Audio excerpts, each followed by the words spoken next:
Okay, for my last piece of research, I have decided to interview my mother. Hi. She was able to be lucky enough to have an experience to be able to fly to Uganda, hands-on, helping disadvantaged children. And so here, I'm here to ask her a few questions to share her story. Okay, if I ask you a few questions about your experience? Of course. So, first off, where'd you go? How long was it?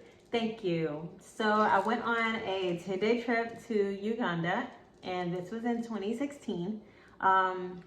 And it was a life-changing experience. Okay. So once you got to your destination, what were your first thoughts? It was really country. It did remind me of South Georgia. The area was very rural. We were on dirt roads. There were chickens everywhere. It was just very, very rural.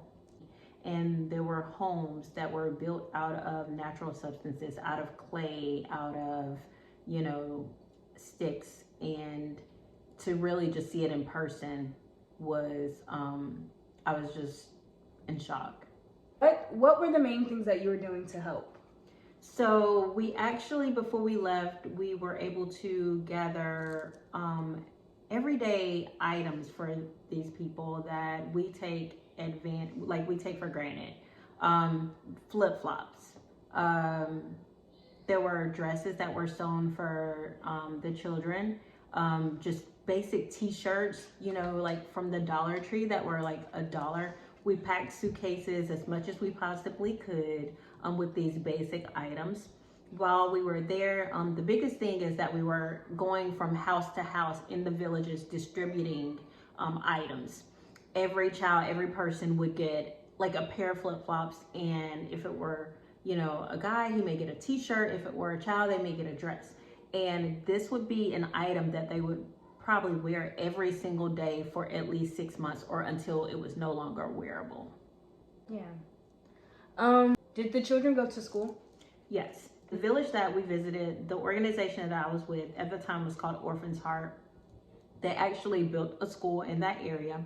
And part of the job of the organization was to get sponsors to commit to making monthly contributions to sponsor a particular child for their tuition for the school. So with that, they would be able to go to the school every day. They would be able to get 3 meals a day, and it meant a lot for these children, because if you got chosen to go to school, it was, a great opportunity.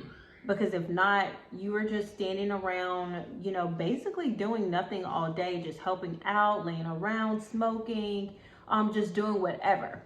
And so we would see, as we were driving around, the majority of the people were not in school.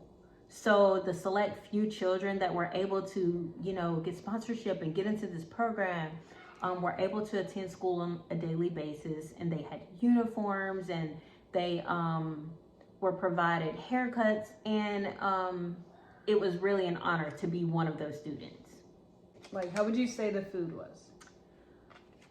So every day they would cook this pot of a wheat-like grain, and it would be almost kind of like cream of wheat, between like a cream of wheat and a grit, and it would be cooked in this huge tub, and they would have a boiled egg with that, and that would be their breakfast every morning. Not necessarily the wheat, it was not necessarily nutritional, it was just something to keep their bellies full. For lunch, they would have something like maybe rice and a fruit, and if it was a good day, they would have maybe like plantains, or not plantains, but cassava, which is kind of like a potato. Pretty much how their lunch was. We definitely take a lot of things for granted. This experience was definitely eye-opening. if you would like to do something to help out, you can partner with the trusted organization, the organization that I told you about. At the time it was called Orphan's Heart. It's now called One More Child, and they help out in a lot of countries in South America as well as in Uganda and several other locations, and they do a lot of things within the States. But if you're looking to help out with something international, they definitely have a lot of organizations that they partner with internationally. But I would just say do your research. If it's important to you to sponsor a particular child with them, I know that you can see the work you we take water for granted, we take our beds for granted, we take literally everything for granted. That is just second nature to us.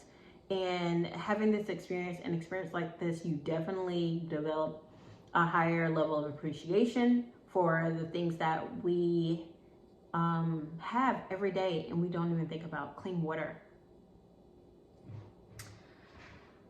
Yeah, and I hope you guys were able to learn from all the research that I've done, and I hope you guys were able to take something from anything that my mother shared with you guys, and I hope you help, because this, you know, means something to me, means something to a lot of people, and hopefully it can mean something to you. So, yeah.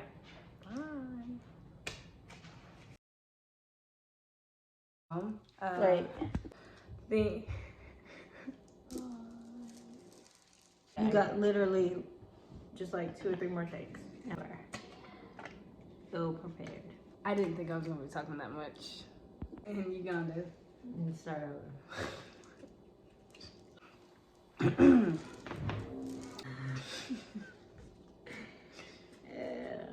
Stop it.